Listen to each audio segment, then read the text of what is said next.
Understanding Business Negotiations, done by Michael Johnson, Kyle Lower, Paris Salas, and Jake Walters for Walsh University. Negotiation success is something that will be talked about later on in this presentation, but to start out, Kulik and Alekins found that economic outcomes such as the terms and conditions of employment are best advanced through competitive behavior, whereas social outcomes such as liking, trust, and reputation are best advanced through accommodating behavior. And competitive behavior and accommodating behavior are going to be key to understanding some gender stereotypes, which we will discuss going forward. Gender, as far as it goes in negotiations. Two different studies, one in 2008 and one in 1999, found that female negotiators obtain poorer individual outcomes than male negotiators do. This has been suggested to be a reason for the wage gap between men and women. However, it has also been proven that this is not 100% the reason, but it does play a part. So one must ask why. Why are women not as successful in negotiations compared to men? And the reason Kulik and Alekins found was that women's behavior is often more consistent with an accommodating style as opposed to that competitive style that we talked about in the beginning of this presentation. We see this gender imbalance in terms of success of negotiation mainly due to gender stereotypes. And we see gender stereotyping in all facets of businesses. It is just assumed, all based on stereotype, that the male will hold the managerial role, the executive role, and the female will hold a lower role. So think male is the physician, female is the secretary out front. And Fisk and Taylor found that perceivers bring stereotyped expectations into a negotiation, and gender stereotypes are among the most potent sources of these expectations.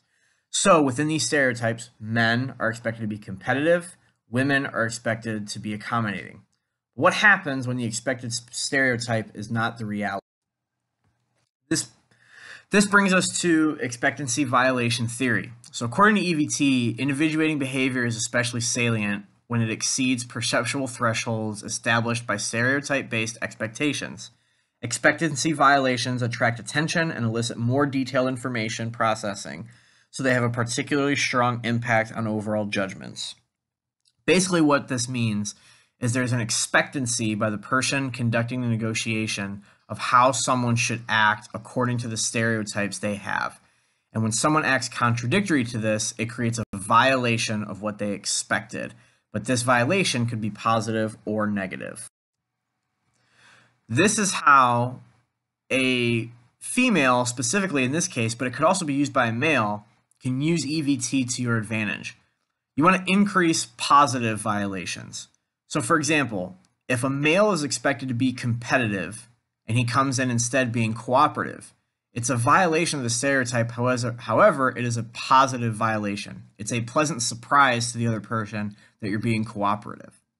You also want to decrease negative violations. So for the female, if you are expected to be cooperative according to the gender stereotype, and you come in instead being competitive, it creates a negative violation of the stereotype. And this would be not recommended for the female, as it can create opposition and lead to ultimate failure of the negotiation. This table here is taken from a Journal of Management article. It's alternative strategies for female negotiators and their organizations. So there's examples of ways to minimize negative violations and ways to maximize positive violations. Take a look here and see what it gives an example and a specific example and language you can use within a negotiation. Racism in negotiations. Racism remains a major obstacle for successful negotiations. A recent 2016 study revealed a racial wage gap in the United States. The researchers found educated black men earn 80% the hourly wages of educated white men. This racial wage gap is also reinforced through negative racial stereotypes. These stereotypes include the beliefs that African Americans are lazy, incompetent, or poor. Furthermore, African American consumers are affected by racism too. Studies show banks and even new car dealers charge African American consumers more than white consumers. Thus, in the United States, African American citizens earn less money and are charged more for products and services than white citizens. The belief that interviewers expect Black job candidates to not negotiate is the main thesis of the article Bargaining While Black. The authors confirmed this hypothesis by creating two identical resumes. The only difference was a picture at the top of each resume. One had an African American male, the other a white male. They presented one of these resumes to the participants of their study, and most participants thought the African American would not negotiate as much as the white job candidate. Their studies also revealed that African Americans that tried to negotiate higher salaries often received lower starting salaries and less concessions. Their results are important and should urge employers to combat racial bias and create more diverse workforces. Unethical behavior in negotiations. Unethical behavior is the last obstacle to successful negotiation this presentation will discuss. Unethical behavior in negotiation studies, however, are not new. These studies reveal that during negotiations, unethical behavior is usually performed by men. These men lie about their products, make false promises, and do whatever it takes to get ahead. This behavior jeopardizes the firm's reputation and generates internal conflict. These studies also reveal that gender affects negotiation, as males typically negotiate more competitively than females. The authors of Male Immorality take this study of gender negotiation one step further. They believe the biological urge for mates influence male-to-male negotiation. These urges enhance competition between males and cause some to behave and negotiate unethically. They also found that unethical behavior increases between males when one opponent is more attractive. Their results can help managers assign male or female negotiators for different scenarios. A manager may want to assign a female negotiator to a case where an intense male competition may cause their negotiator to act unethically.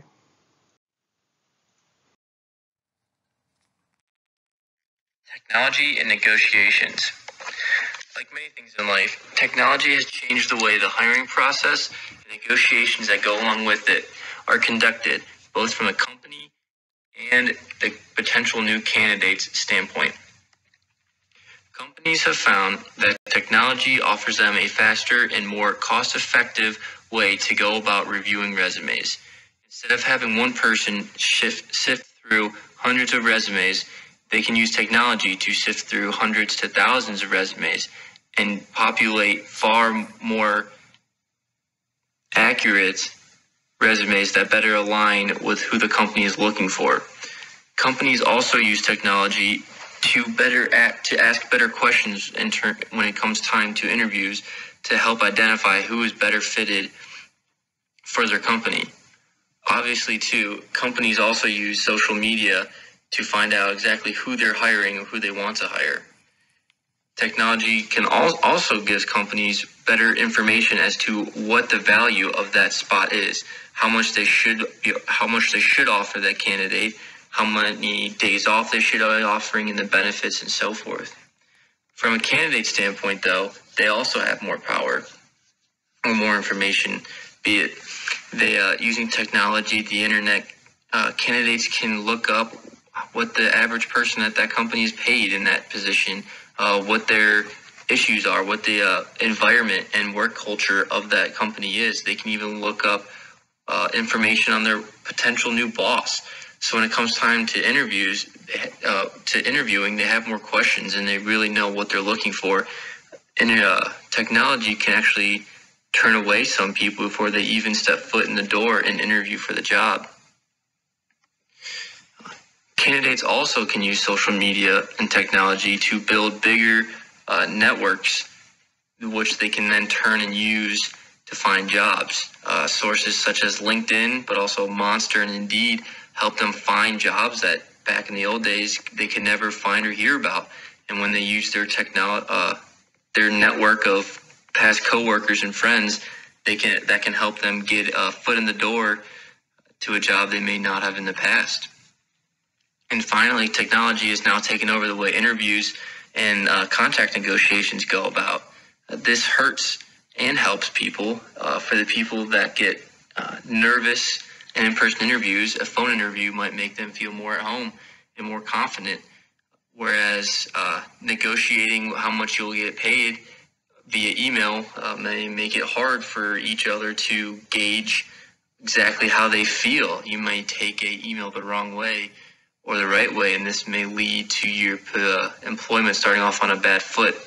So technology has really changed and has potential to continue to change the way people are hiring and negotiating for their jobs. And it's up to the individual person to use it for the better or the worse. In business, negotiation is an important skill for both informal and formal day-to-day interactions, such as negotiation for conditions of sales, leases, service of delivery, and other legal contracts. Good negotiation contributes significantly to business success. There are 4 key elements to winning negotiation day-to-day interactions. These would be active listening, negotiating is not bargaining, nonverbal communication. If you feel like you need a deal, you will always get played. Probably the most important factor of having success in negotiation is becoming great at active listening. There are 3 important areas to this: mirroring, labeling, and calibrated questions. If you can become effective at these, your negotiation skills will tremendously increase. Mirroring is quite simple. It's just taking the last 3 to 5 words of what someone has just said to you and repeating them back to them in an empathetic way. Every time you do this, your counterpart will show hidden cards that will provide tremendous value to you later down in the negotiation. The second is labeling. Labeling is just acknowledging how someone else feels. People love to have others understand how they feel.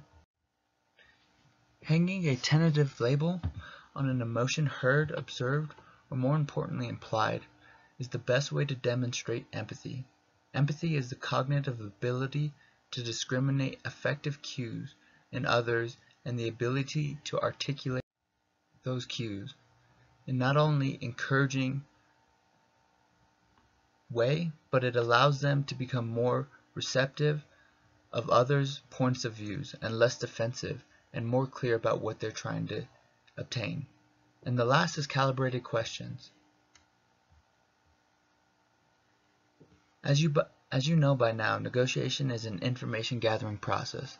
It's a bad move to try to start negotiation by attempting to get to the others to really understand you. Instead, start asking questions. How and why, or how and what questions, not why questions. And this will allow you to gather information.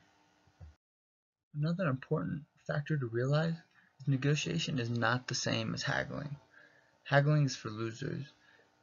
Negotiation is something that is calculated and can be perfected. If you win, that doesn't mean the other side has to lose.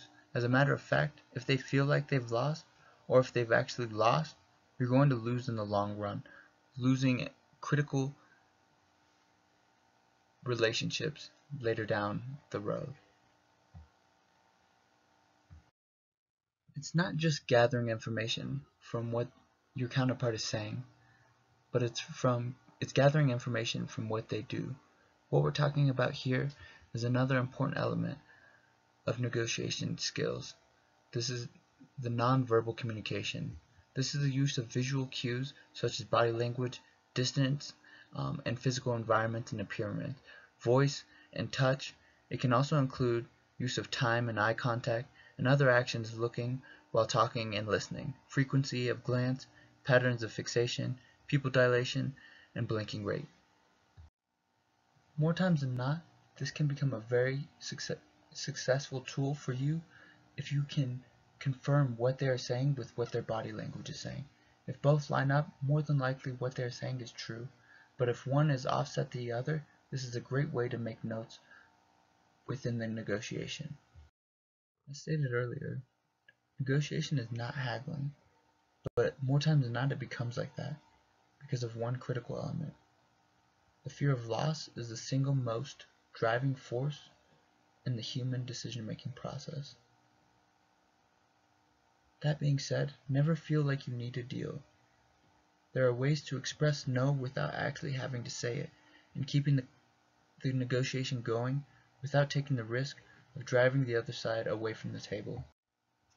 Use your active listening skills that you've learned and practiced to express this.